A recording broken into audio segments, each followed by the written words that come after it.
Enver yanık serbest bırakılsın.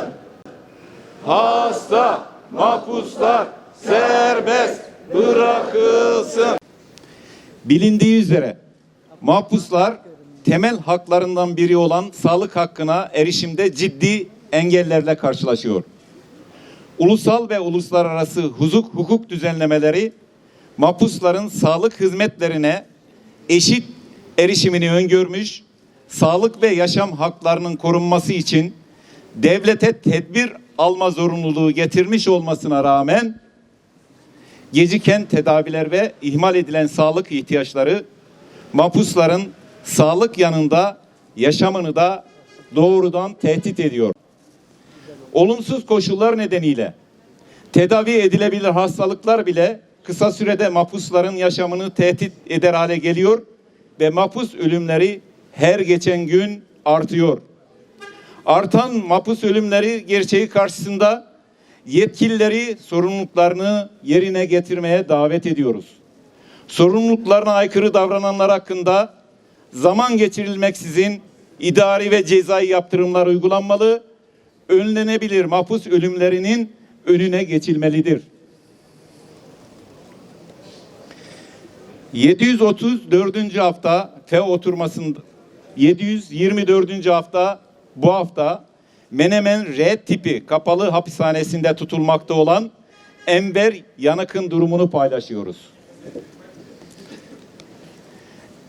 Enver Yanık, Wernicke-Korsakoff sendromuna bağlı ileri derecede unutkanlık ve sese aşırı duyarlılık, dorsal kifoz, lomber atroz, hipertansiyon, taşikardi, diyabet, yüksek kolesterol, sağ böbrekte kist, prostat büyümesi ve son olarak bu tabloya eklenen kalp damar hastalıklarının yanında 29 Eylül 1999'da yaşanan ve kamuoyunda Ulucanlar katliamı olarak bilinen saldırı sırasında başına aldığı darbelerin neden olduğu hasara bağlı gelişen hidrosefali nedeniyle sürekli baş ağrısı çekmekte, günde 200-3 kere baygınlık geçirmekte, sol bacak uyluk iç kısımdan giren ve çıkarılmadığı için o tarihten bu yana vücudunda bulunan 2 adet kurşun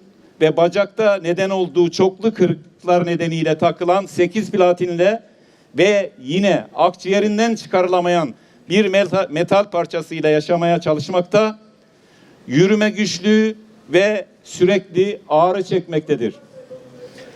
Hastalıklarının ilerlemesi nedeniyle tekerlekli sandalyeye bağlı hale gelen Enver Yanık yaşamını ancak başkalarının yardımıyla sürdürebilmektedir.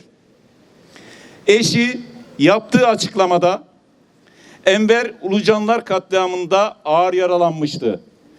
Defalarca ameliyat ve mucize şekilde hayatta kaldı. 2003 yılında ağır sağlık sorunlarına bağlı olarak hapishane koşulları yaşamı için katı tehlike oluşturduğu için Adli Tıp Kurumu raporuyla tahliye edildi.